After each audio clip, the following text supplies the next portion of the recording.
Alright, here's our audience.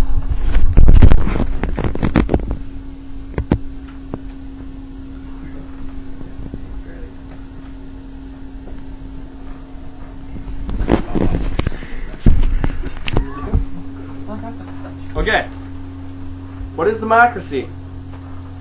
Where did it come from? These are some of the questions that citizens and politicians alike ask. By the end of the speech, you should be able to formulate your own opinion on democracy. So here we go. I'm going to ask you guys what your opinion on democracy is. You got an opinion for me, sir? Democracy is a group of people that have come together to create a society in which all members have the ability to give their voice for a positive government. Alright. Well, I have the Merriam-Webster definition, so I'm going to read that for you guys. A government by the people. A form of government in which the supreme power is vested in the people and exercised directly by them or by their elected agents under a free electoral system. Alright.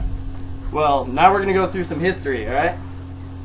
Ancient Greece was the first form of democracy that was ever came about.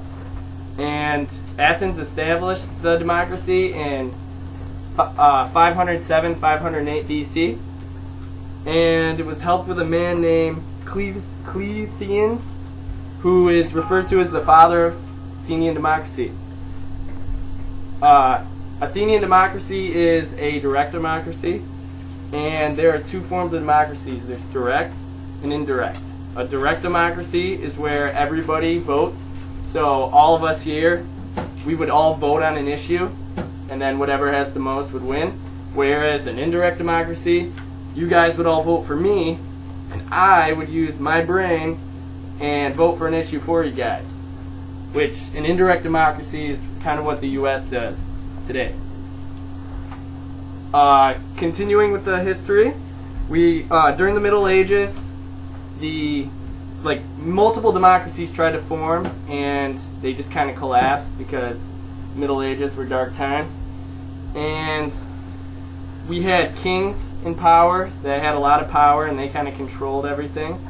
And in 1215, the Magna Carta was signed in England, where it kind of limited the powers of the kings and kind of began the rise of democracy in the world.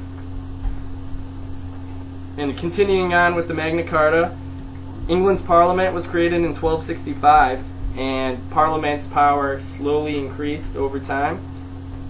And we don't have another form of democracy in the world until approximately 1620, and that is with the Virginia House of Burgesses. And the Virginia House of Burgesses is considered the first democracy in North America. And now we're going to go modern democracy, what we're dealing with today. And the Cold War, let's talk about the Cold War real quick.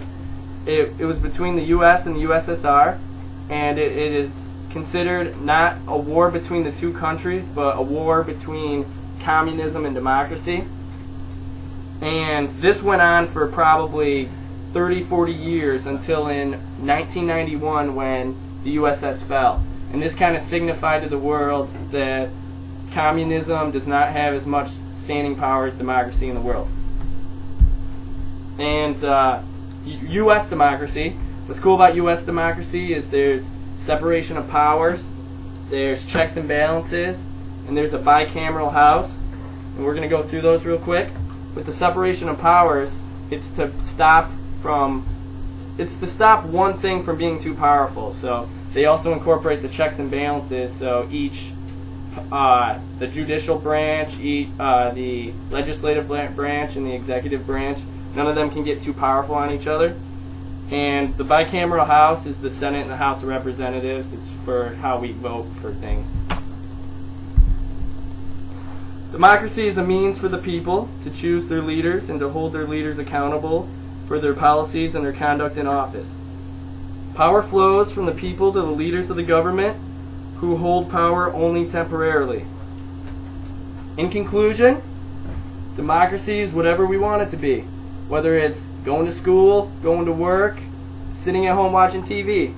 Democracy is being free. Democracy is America.